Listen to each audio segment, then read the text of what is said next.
There are two quick videos on angle of depression and angle of elevation. The biggest thing in these problems is the location of the angle. So it's important you draw pictures if they're not already drawn for you.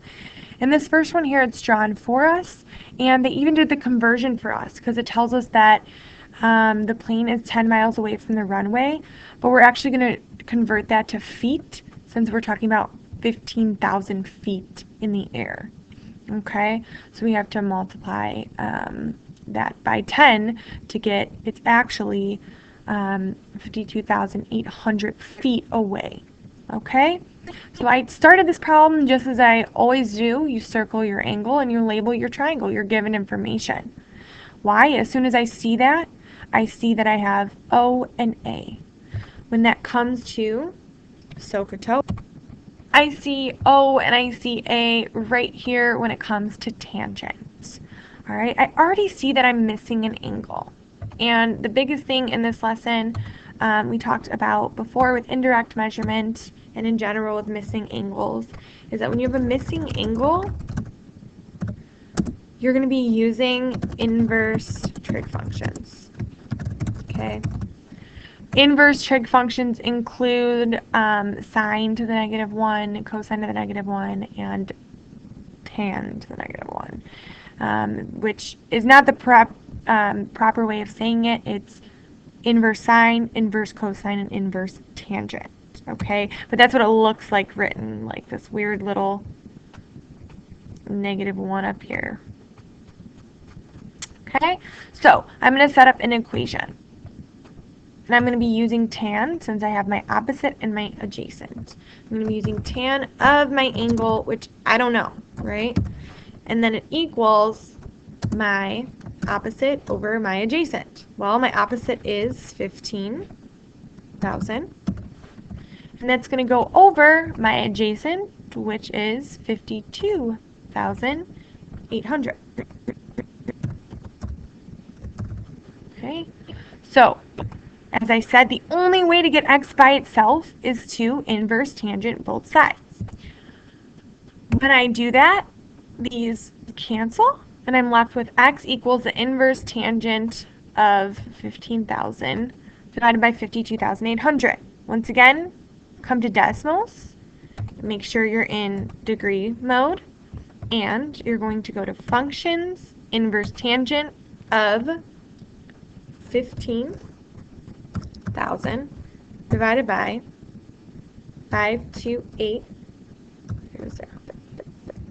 and I get that my angle measure is 15.8. I'm going to round that up because there's a 5 behind it. So 15.9 degrees.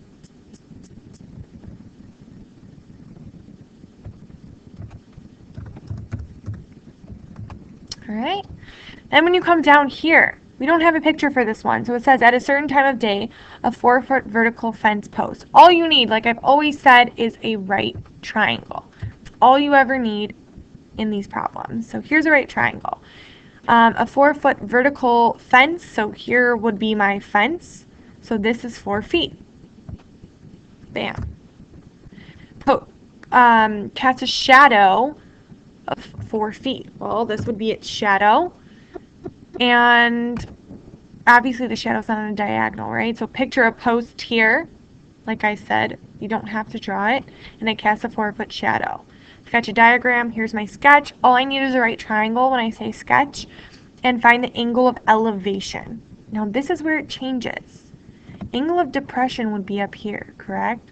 Angle of elevation is down here.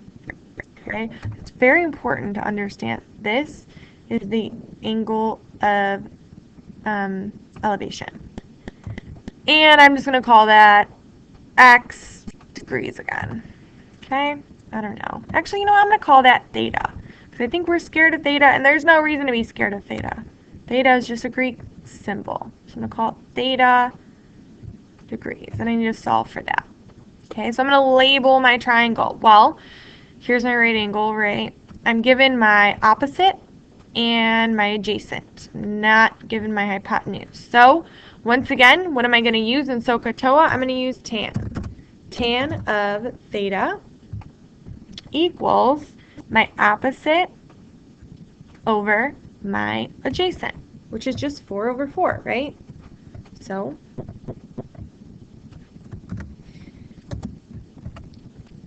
equals, same thing. Whenever I'm solving for a missing angle, I'm going to take the inverse tangent of both sides. When I do that, these cancel. I'm left with theta. And I'm going to take the tangent of 4 over 4.